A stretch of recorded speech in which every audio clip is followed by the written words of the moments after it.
والنجم إذا هوى ما ضل صاحبكم وما غوى وما ينطق عن الهوى.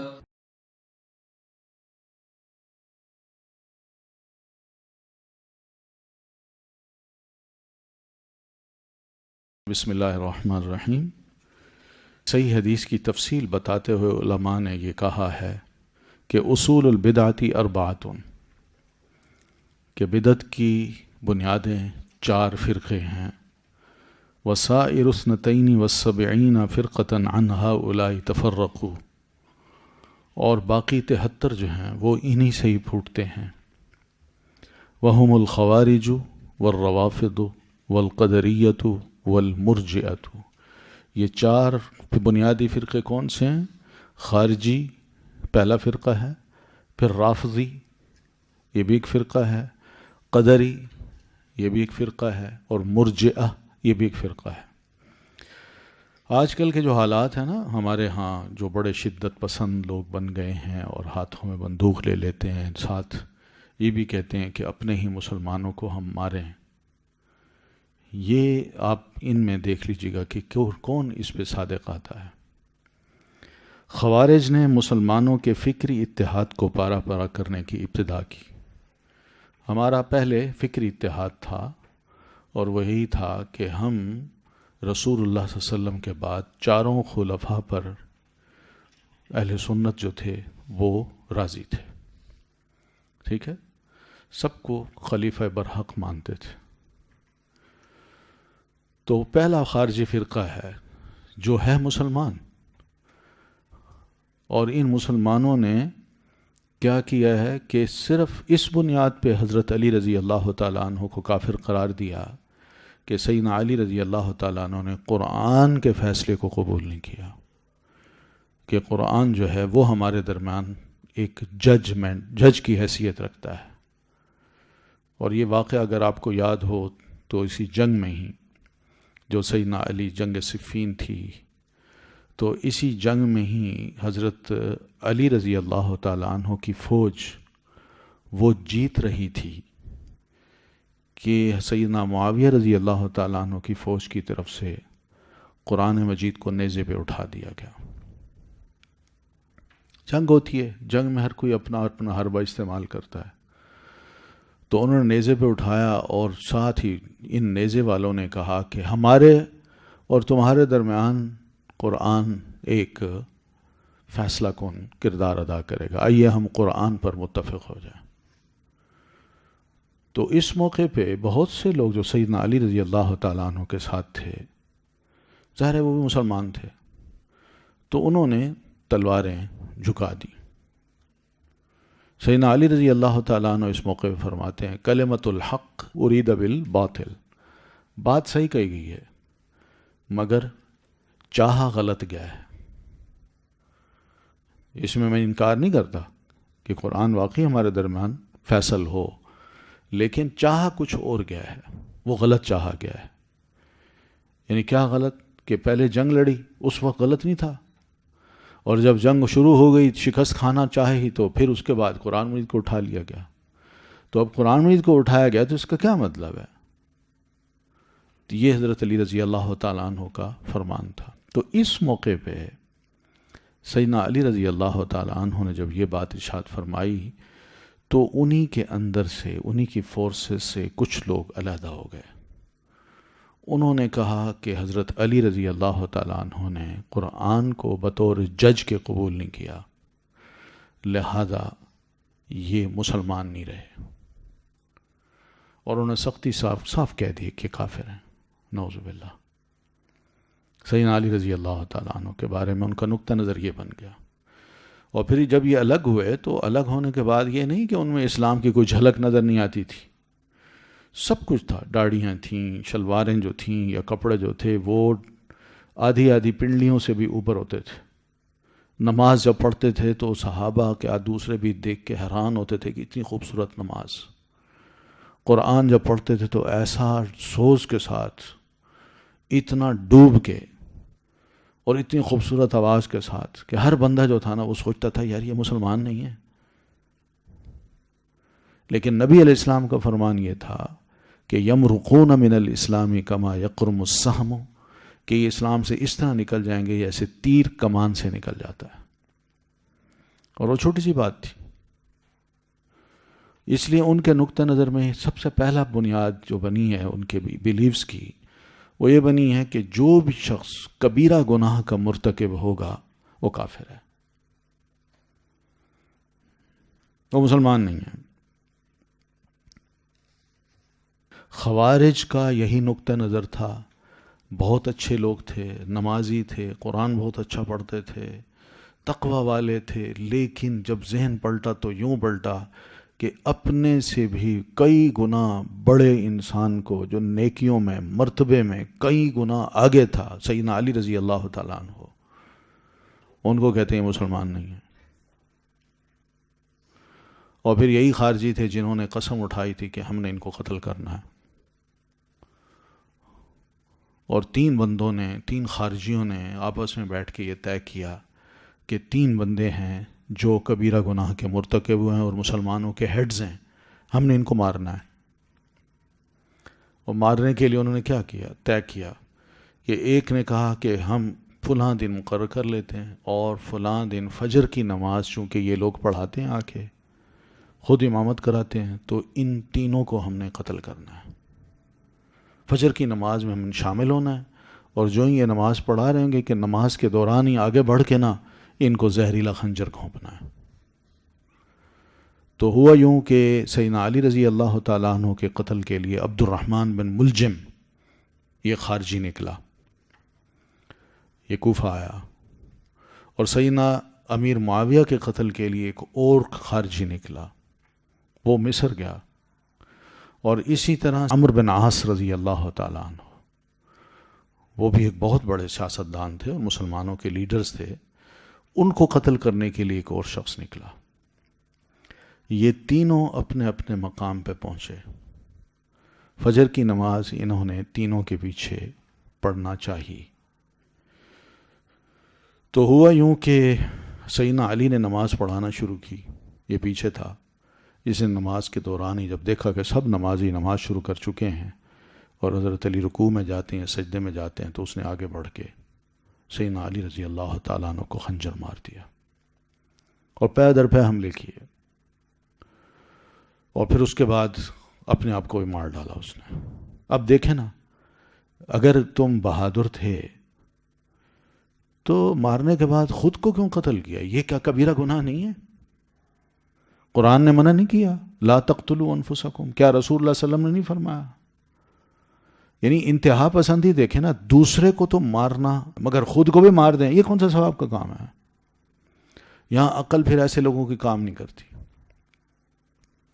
تو اس نے ایک تو کام یہ کیا، سیدنا علی رضی اللہ تعالیٰ عنہ کو پے در پے وار کیے، بہت زخمی کیا، اور پھر اس کے بعد سیدنا علی رضی اللہ تعالیٰ عنہ انہیں زخموں کی تاب نہ لاتے ہوئے شہید ہو گئے. ادھر سیدنا عمرو بن عاص رضی اللہ تعالیٰ عنہ وہ اتفاق سے نماز پڑھانے کے لیے تشریف نہ لا سکے. تو وہاں پر ان کے جو نائب تھے، خارجہ ان کا نام تھا، خارجہ،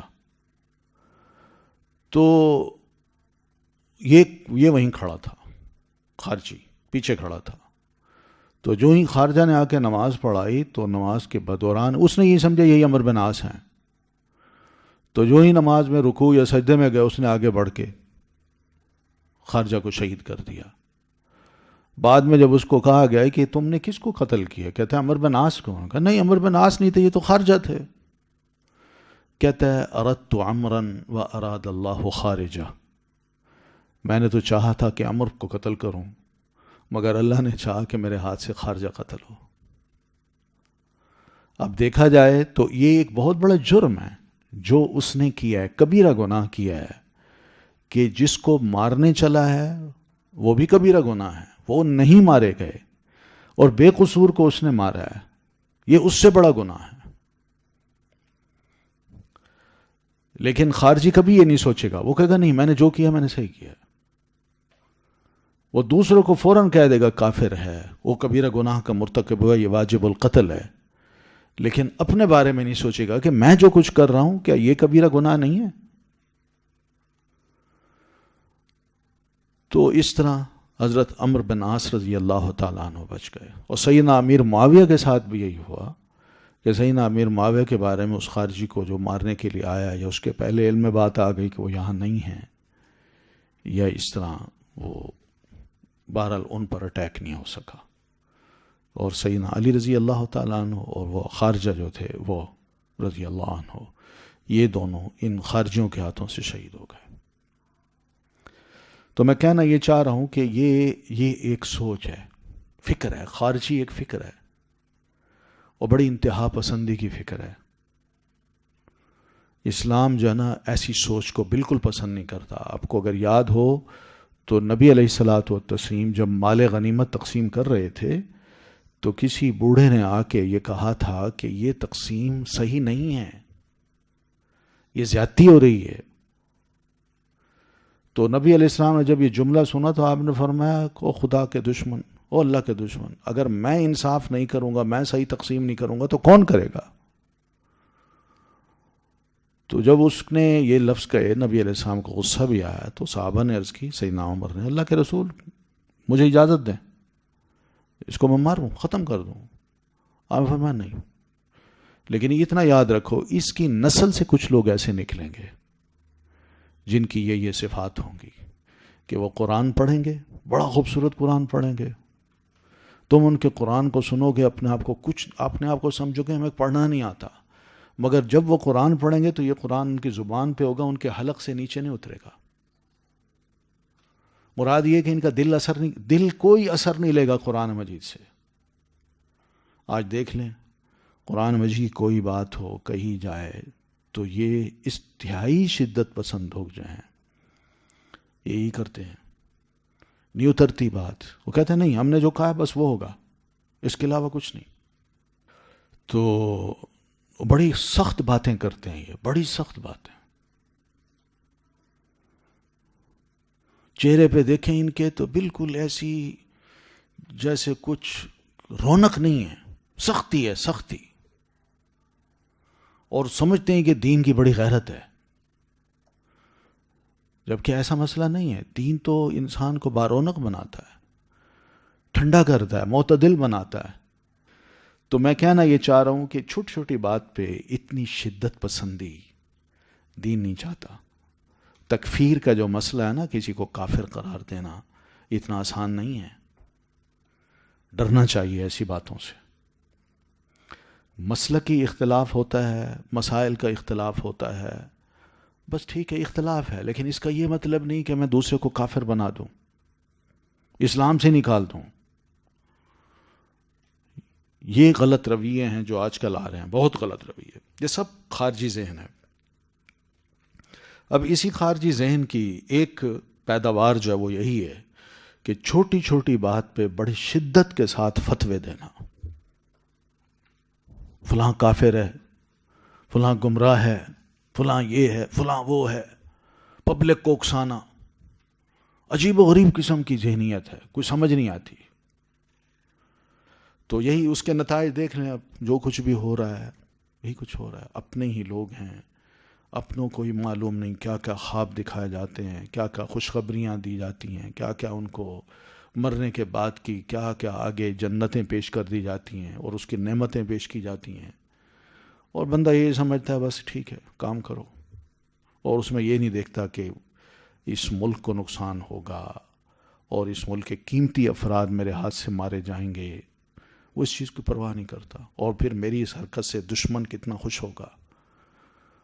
یہ ساری ایسی چیزیں ہیں جو کہ یہ فکر پیدا کرتی ہے، یہ فکر خوارج جو ہے. تو کوشش یہی کریں کہ ایسی فکر ہم میں نہ آئے. اس کو معتدل فکر کو پڑھنا ہونا تو آپ ساری سیرت کو پڑھیں، ساری سیرت کو. ایک آدھ مسئلے کو لے کے نا اس کو اپنی فکر میں مت بٹھائیں کہ بس یہی ہے سب سے اہم ایشو آج کے دور کا، اس کے علاوہ کچھ ہے ہی نہیں. کیونکہ لوگ یہی سمجھتے ہیں ہم نمازیں پڑھتے ہیں، ہم تھوڑا بہت یہاں پڑھتے پڑھاتے ہیں یا تھوڑی بہت دعوت و تبلیغ کا کام کرتے ہیں، کہتے ہیں یہ کوئی کام ہے؟ یہ تو کچھ بھی نہیں ہے. یعنی ہم لوگ اپنی آزادی کا بھی بعض اوقات بڑا ناجائز فائدہ اٹھاتے ہیں.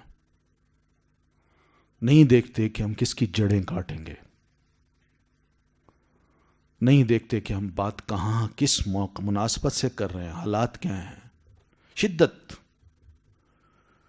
یہ سب خارجی فکر ہے، خارجی فکر.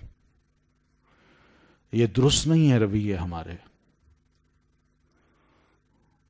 ہمیں کم از کم دوسرے ملکوں میں بھی جا کے، کیا اپنے ملک میں بھی دیکھ لیں ہم کون سا حدیث پہ عمل کر رہے ہیں. نبی علیہ الصلوۃ والتسلیم نے جب یہ فرمایا ہے کہ اپنے مسلمان حکمرانوں کی تم اطاعت کرو جب تک وہ تمہیں اللہ رسول کے مطابق بتاتے ہیں، اور اگر اللہ رسول کے مطابق نہیں بتاتے تو تم پر ان کی اطاعت فرض نہیں ہے کہ نہیں؟ یہ بات ہے کہ نہیں؟ اس حد تک تو ہم مکلف ہیں نا.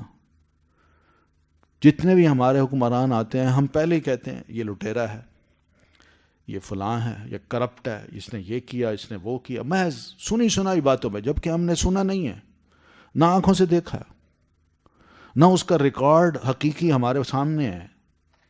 الزامات کی سیاست ہے ہمارے ملک میں، اور اس میں ہم اپنی زبان کو بھی گندا کر بیٹھتے ہیں.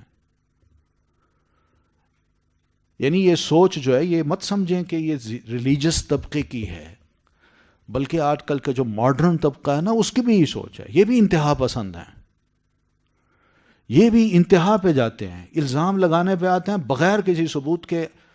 بڑے اچھے اچھے لوگ اخباروں کے مالک ہوں گے، ٹی وی چینلز کے مالک ہوں گے، لکھاڑیے ہوں گے، بڑے دانشور ہوں گے، سمجھدار ہوں گے، پروفیسر ہوں گے، وہ بھی بغیر سوچے سمجھے اس قسم کے الزامات کو تھوپتے ہیں، لگاتے ہیں اور دوسروں کو مشتعل کرتے ہیں.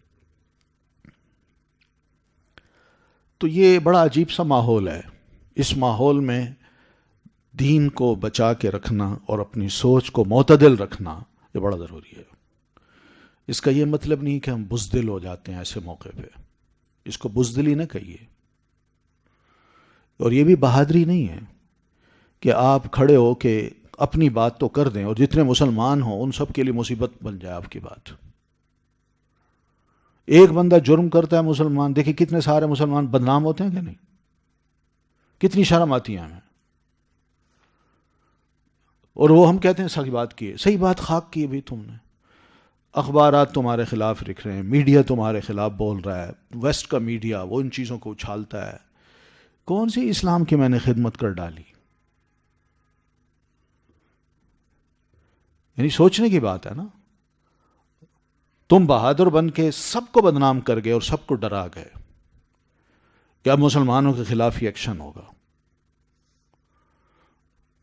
تم نے بہادری کی، ٹھیک ہے، یہ دلیری ہے تمہاری، اور ہم نے اتنی بزدلی کی کہ ہم نے لوگوں کو معتدل رہنے کا درس دیا.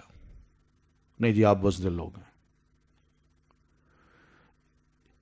یہ ایسے موقع پہ سوچنے کی ضرورت ہوتی ہے. جو میں کہنا چاہ رہا ہوں کہ خارجی فکر دونوں پینترے بھی بدلتی ہے اور وقت کو دیکھ کے نہ اسی کے مطابق شدت بھی اختیار کر لیتی ہے. تو یہ درست نہیں ہے. دین جو ہے نا، الدین یسرن، دین بڑا آسان ہے. یسروا ولا تعسروا.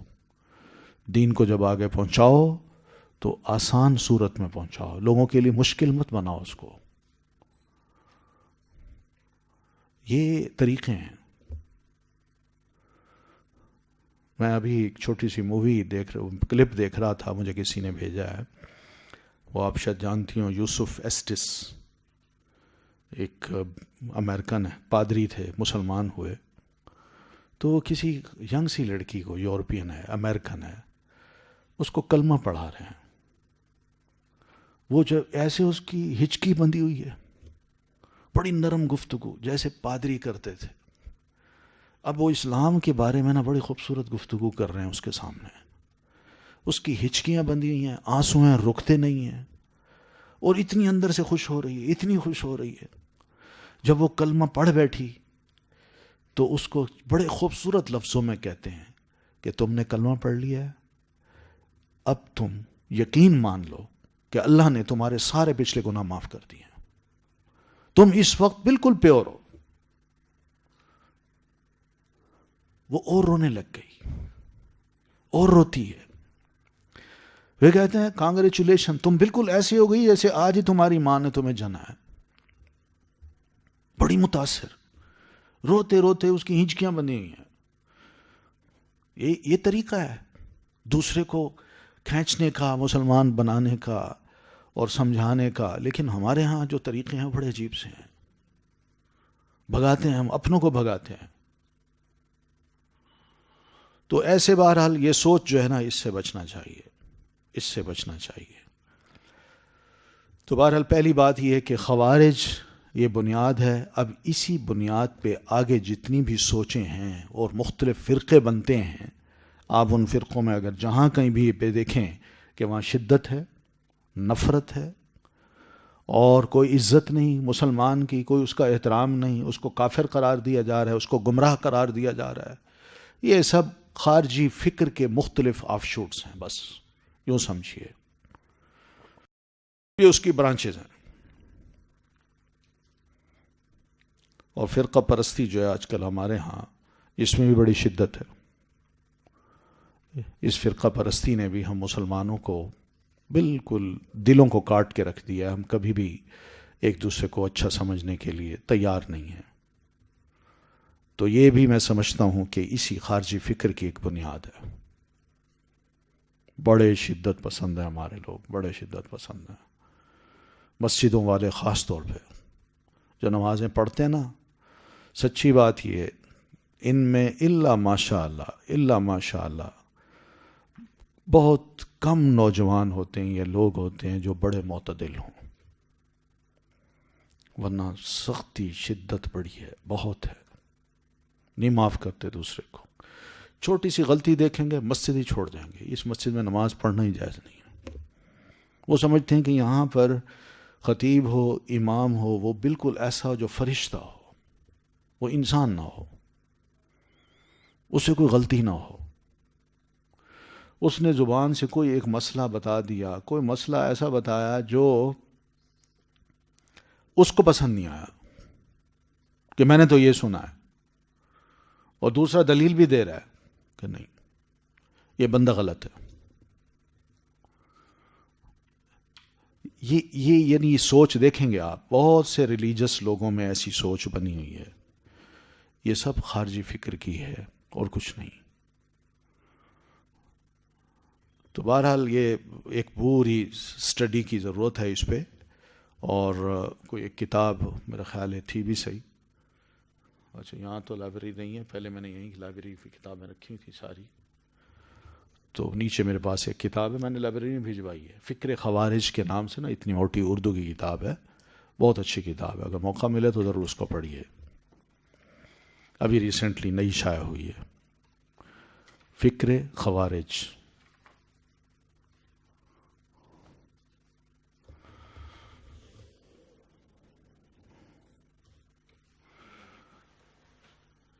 چلیے پہلے خوارج کو دیکھتے ہیں. خوارج نے مسلمانوں کے فکری اتحاد کو پارا پارا کرنے کی ابتدا کی.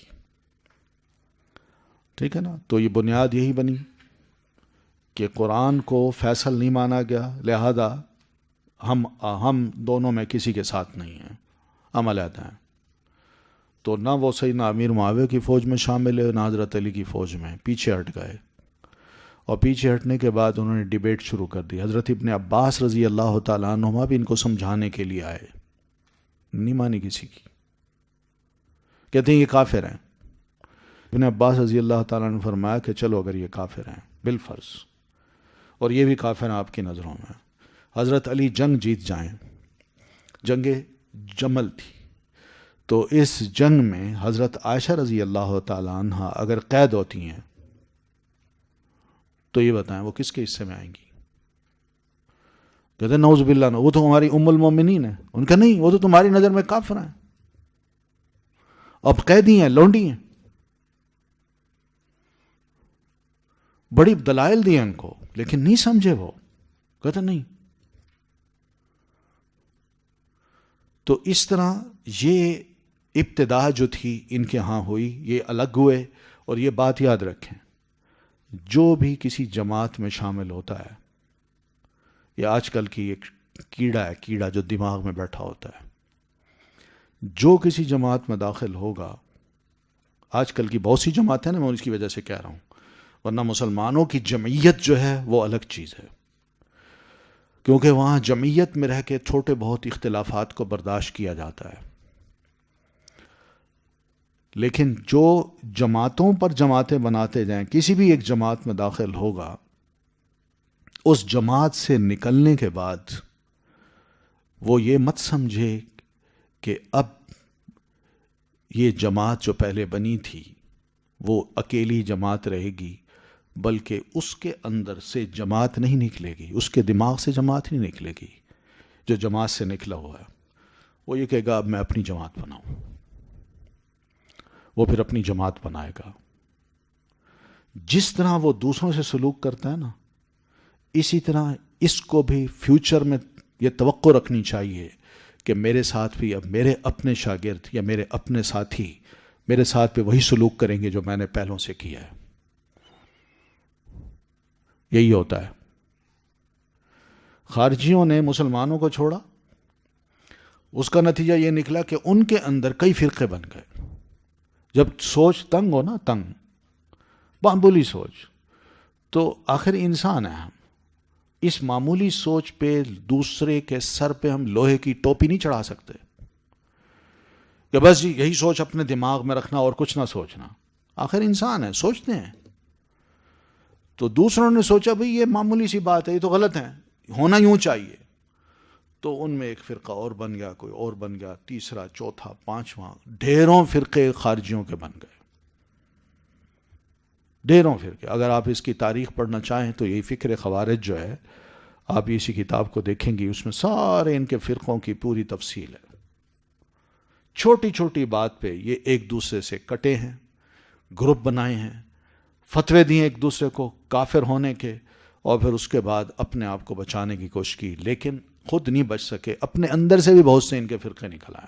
آتھر ہے محمد بن علی الصلابی، یہ عرب ایجپشن ہے، اور اس کا ترجمہ یہی ہمارے کوئی پاکستانی ہیں دوست ہیں، ابو عبداللہ ابن ابراہیم الفتح، یہ غالباً جدہ میں ہوتے ہیں، تو انہوں نے یہ ترجمہ کیا ہے.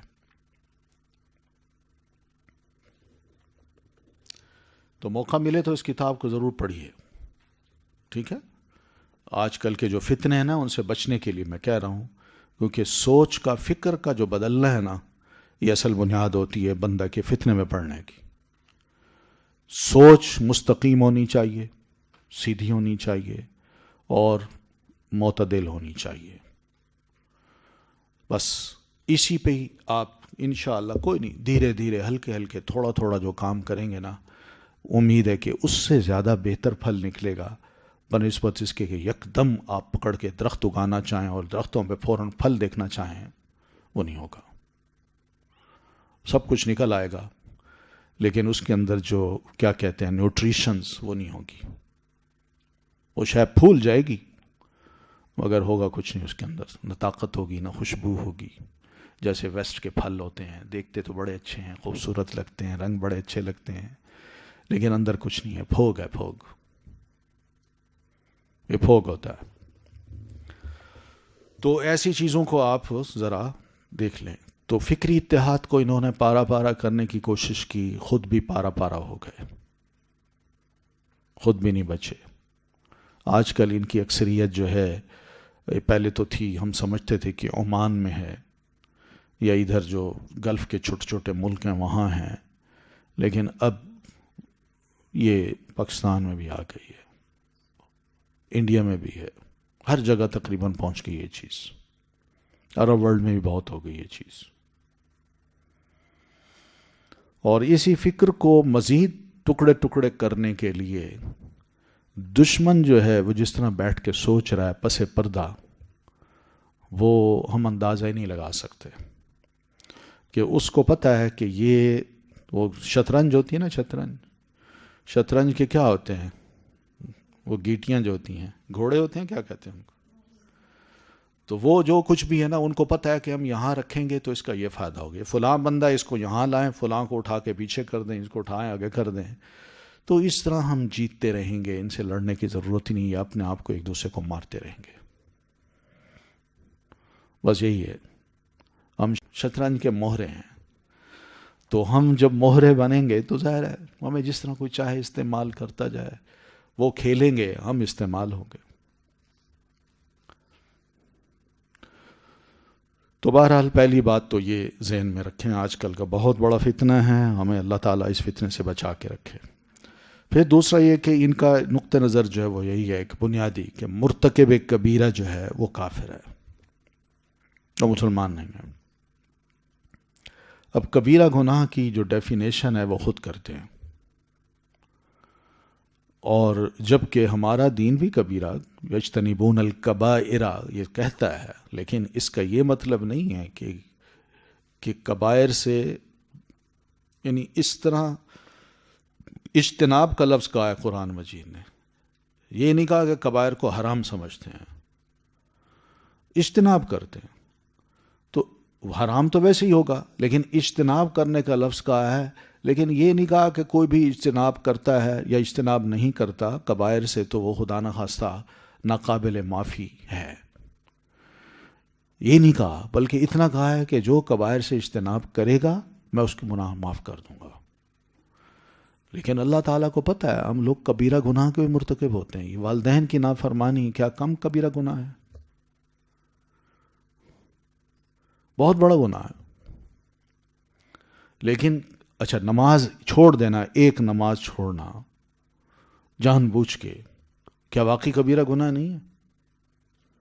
لیکن کیا واقعی کسی شخص کو جو 5 وقت کا نمازی ہو اس سے ایک نماز چھوٹ جائے، اگر وہ جان بوجھ کے بھی چھوڑ دیتا ہے، مثال کے طور پر صبح کا وقت تھا، اذان اس نے سنی، اس کا دل نہیں کیا، وہ سو گیا، نہیں اٹھا، اب یہ جان بوجھ کے سویا ہوا نا.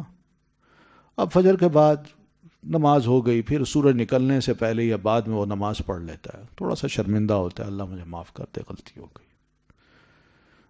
کیا ہم ایسے شخص کو کہہ دیں یہ کافر ہے؟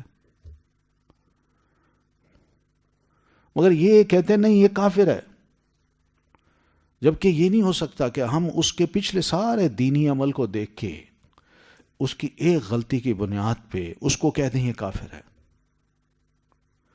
یہ حدیث جو ہے نا، من ترک الصلاة متعمدا فلیتبوأ مقعدہ من النار، جو بندہ بھی ایک نماز کو یا نماز کو جان بوجھ کے چھوڑتا ہے وہ اپنا ٹھکانہ دوزخ بنا لے. یہ نبی علیہ السلام کی حدیث ہے، صحیح حدیث ہے.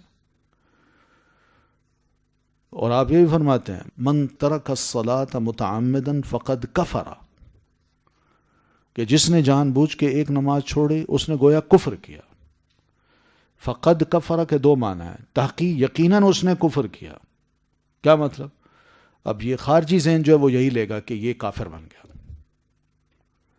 لیکن ایک معتدل ذہن جو ہے نا وہ یہی کہے گا کہ اس نے وہ کام کیا جو گویا کافروں والا ہوتا ہے. اب دونوں میں بڑا فرق ہے کہ نہیں؟ تو یہ فرق جو ہے اس کو دیکھ کے اس لیے علماء اتنی سختی سے ایک ایسے شخص کو جو نمازی ہو، ایک آدھ دفعہ وہ جان بوجھ کے بھی بے شک نماز چھوڑ بیٹھا ہے، اس کو یہ نہیں کہتے کہ کبیرہ یہ کافر ہو گیا، بلکہ اس کے اس معاملے کو زیادہ سے زیادہ کہتے ہیں کہ اللہ اس کو معاف کرے تو کرے، وہ چاہے تو معاف کر دے، چاہے تو سزا دے. ہم کچھ نہیں کہتے، ہم اس کو کافر قرار نہیں دیتے.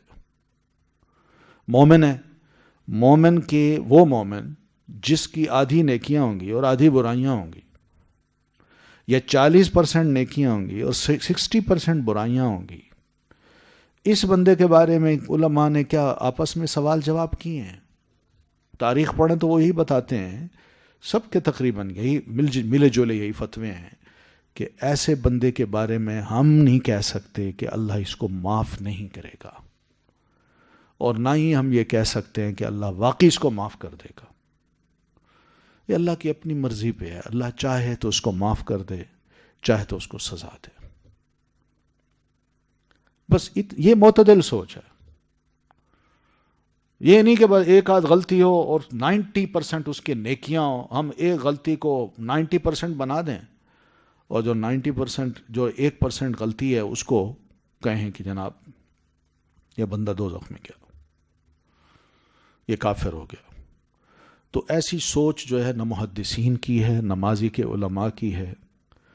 وہ تو ڈرتے ہیں کہ اس طرح کا تکفیری فتویٰ اگر ہم دیں تو معلوم نہیں کہ اللہ، ہم کون سے فرشتے ہیں جو اللہ میں ہم اپنی گارنٹی رکھتے ہوں کہ اللہ ہمیں بھی معاف کر دے گا.